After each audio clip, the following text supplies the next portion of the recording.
Oke, anak-anak, kita masuk ke sesi berikutnya, yaitu sesi kurikulum. Dalam hal ini saya akan menjelaskan tentang pembelajaran jarak jauh, khususnya pembelajaran daring. Nah, pasti ada latar belakang kenapa kita akan menerapkan pembelajaran jarak jauh. Tentunya kalian tahu, saat ini kita tengah menghadapi pandemi COVID-19 yang memungkinkan kita tidak bisa berjumpa dengan teman, dengan guru, Dalam hal ini, pemerintah mengeluarkan aturan mengenai protokol kesehatan untuk menekan laju pandemi COVID-19. Jadi, dalam kehidupan kita, pastinya kita akan menerapkan adaptasi kebiasaan baru, termasuk dalam sistem pendidikan di sekolahan. Untuk sementara, sekolah belum diperbolehkan untuk melakukan kegiatan belajar mengajar secara tatap muka. Akan tetapi, pelayanan pendidikan harus tetap berjalan bagaimanapun caranya, sehingga muncullah pembelajaran jarak jauh untuk siswa di sekolah, termasuk sekolah kita, yaitu SMK Andalusia 1 Wonosobo. Nah, apa itu pembelajaran jarak jauh dan bagaimana caranya? Ini yang akan saya bahas. Kalian bisa simak materi dari saya ini. Untuk pembelajaran jarak jauh itu ada beberapa kategori. Berdasarkan ruang pembelajaran jarak jauh, itu adalah pembelajaran antara guru dan siswa, tetapi pada lokasi yang berbeda. Kemudian berdasarkan waktunya untuk pembelajaran jarak jauh, itu sebenarnya pembelajaran yang tidak terikat waktu pertemuan. Jadi siswa bebas mengikuti pembelajaran kapan saja. Yang selanjutnya, untuk berdasarkan metode yang digunakan pada pembelajaran jarak jauh, itu sebenarnya metodenya adalah bebas. Jadi kita bisa melaksanakan pembelajaran di waktu yang sama maupun di waktu yang berbeda. Kemudian, berdasarkan media komunikasi, pembelajaran jarak jauh itu melibatkan media yang memungkinkan berkomunikasi antara guru dan siswa, baik secara langsung, contohnya seperti teleconference, maupun tidak langsung, contohnya bisa melalui WhatsApp atau Telegram. Kemudian, pembelajaran jarak jauh berdasarkan lembaga formalnya, tentunya prosedurnya sudah diatur dan disepakati oleh pihak yang terkait. Masuk ke materi berikutnya, yaitu pembelajaran daring. Tadi sudah saya sampaikan pembelajaran jarak jauh. Kenapa saya sampaikan pembelajaran daring? Karena pembelajaran daring ini sendiri adalah bagian dari pembelajaran jarak jauh. Jadi, pembelajaran jarak jauh itu tidak sama dengan pembelajaran daring. Oke, definisi pembelajaran daring. Daring itu sendiri adalah singkatan dari dalam jaringan. Daring ini adalah bagian dari pembelajaran jarak jauh, jadi tidak hanya daring saja, ada luring juga luar jaringan, tapi yang kita gunakan adalah daring. Pembelajaran daring itu apa? Pembelajaran daring itu adalah pembelajaran yang menggunakan model interaktif, berbasis internet, dan learning management system atau LMS. Apakah pembelajaran daring ini sama dengan pembelajaran di sekolah yang menggunakan sistem online? Pembelajaran daring ini tidak sama dengan pembelajaran di kelas atau sekolah yang di-online-kan. Maksudnya kalian melakukan pembelajaran di sekolah dan menggunakan fasilitas internet itu tidak sama dengan pembelajaran daring yang dilakukan tidak di sekolah. Kemudian ada beberapa hal yang perlu diperhatikan dalam pembelajaran daring. Yang pertama, pembelajaran daring ini pasti akan memanfaatkan berbagai aplikasi interaksi daring. Ini bisa digunakan atau dilaksanakan secara tatap muka, melalui video conference, ataupun tanpa bertatap muka melalui aplikasi atau jasa layanan komunikasi audiovisual untuk menjembatani komunikasi antara guru dengan siswa. Ya, contohnya sudah saya sampaikan tadi di depan, itu yang tidak langsung itu melalui WhatsApp atau melalui aplikasi lainnya. Kemudian, hal yang perlu diperhatikan lagi adalah pembelajaran daring ini itu pembelajaran yang tidak terikat jarak tapi terikat waktu. Berbeda dengan pembelajaran jarak jauh tadi ya, yang tidak terikat waktu, tapi kalau pembelajaran daring kalian terikat waktu.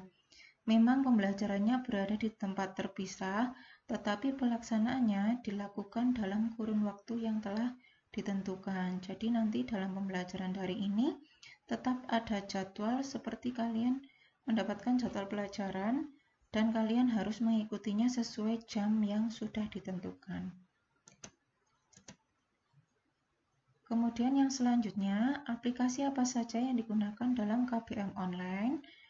Ada beberapa aplikasi yang bisa kalian gunakan atau yang biasa kami gunakan. Yang pertama yaitu adalah WhatsApp.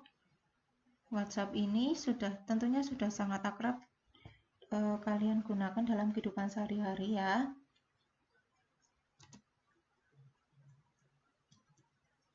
Nah, aplikasi ini dapat digunakan sebagai sarana untuk diskusi pembelajaran harian antara guru dengan siswa.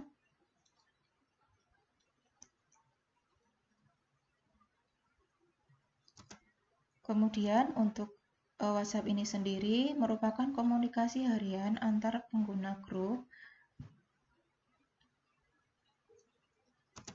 Yang selanjutnya, WhatsApp ini bisa digunakan untuk mengirimkan tugas praktek atau keterampilan.